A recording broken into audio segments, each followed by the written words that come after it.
Other factors क्या है? The following determinants are termed as other factors. Other factors मतलब factors other than the price. एक एक करके डिस्कस करेंगे. सबसे पहला, price of related goods. Related goods दो कैटेगरीज में डिवाइड हुए, एक सब्स्टिट्यूट्स और एक कॉम्प्लीमेंट्री गुड्स. एक सब्स्टिट्यूट्स और एक कॉम्प्लीमेंट्री गुड्स. एक एक करके बात करेंगे. Related goods are the goods in which change in price of one good causes change in the demand for the other.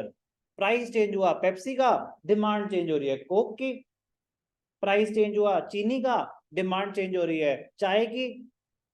तो मतलब वो रिलेटेड गुड्स हुए. रिलेटेड गुड्स क्या होते हैं? जब किसी और प्रोडक्ट की वजह से, प्राइस चेंज होने की वजह से किसी और प्रोडक्ट की डिमांड में चेंज आ जाए तो उनको क्या बोलते हैं? Related goods. महंगी हुई इंक और अफेक्ट हो गई डिमांड पेन की, रिलेटेड गुड्स. महंगा हुआ कागज, डिमांड अफेक्ट हो गई रजिस्टर्स की, बुक्स की. Clear?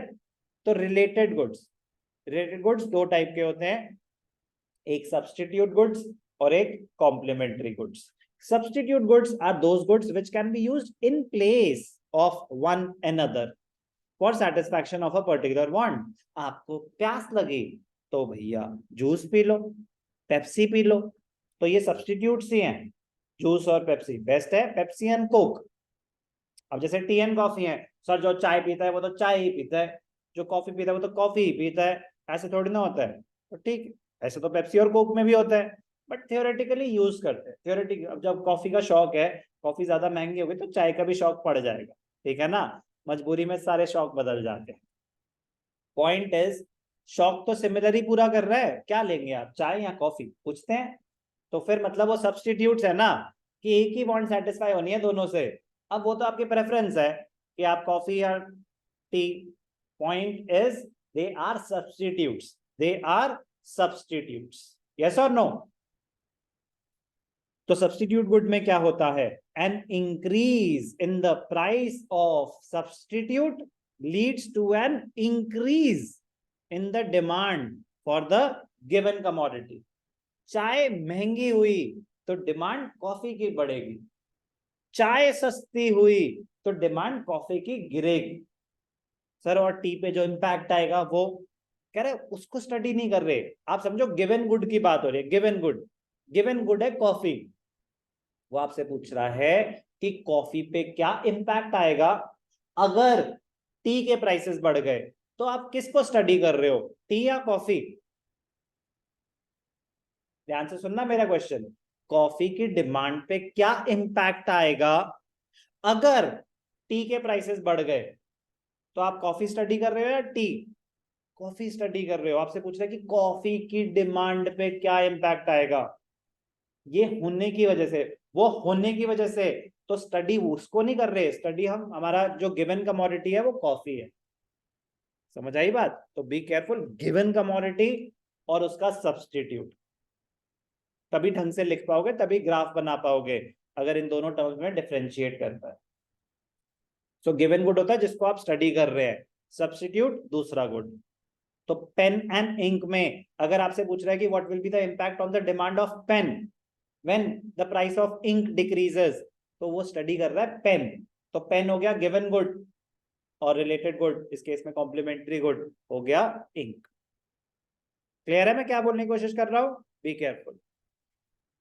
For example, if the price of substitute good से कॉफी, तो सब्स्टिट्यूट गुड मैं बोल रहा हूं ना, सब्स्टिट्यूट कॉफी है, तो दूसरा गिवन गुड हो जाएगा.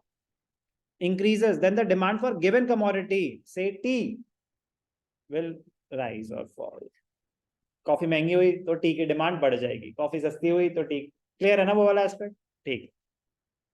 So demand for a given commodity is directly affected by change in the price of substitute goods.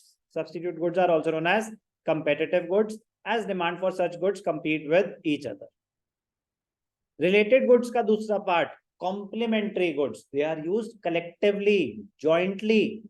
Complementary goods are those goods which are used together to satisfy a particular want like tea and sugar.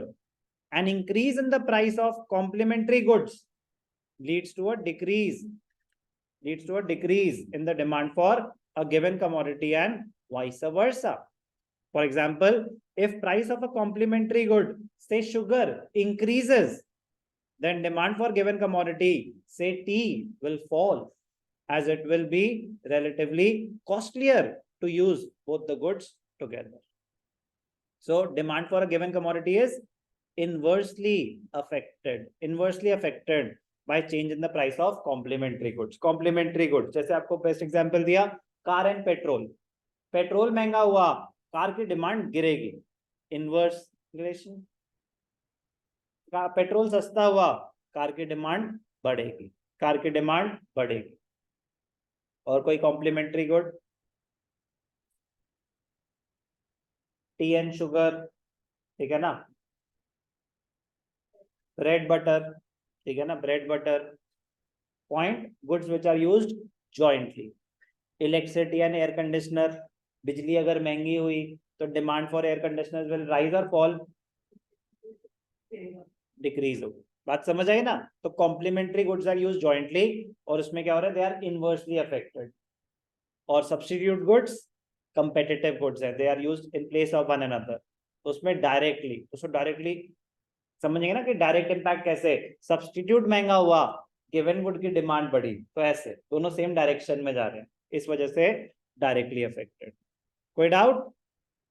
बता रहे हैं examples तो. Substitute, tea and coffee, Coke and Pepsi, pen and pencil. अब इस बात में नहीं कि सर जो काम पेन कर सकता है पेंसिल थोड़ी ना कर सकती है, दोनों का काम लिखने का है ना. तो बस सिंपल. तो आप अच्छे वाले एग्जांपल्स यूज कर लें, जरूरी थोड़ी ना कि घटिया वाले यूज करने हैं जहाँ पे कॉन्ट्रडिक्शन पॉसिबल है. आप अच्छे वाले यूज करें. तो इंपॉर्टेंट है प्राइस ऑफ रिलेटेड गुड्स.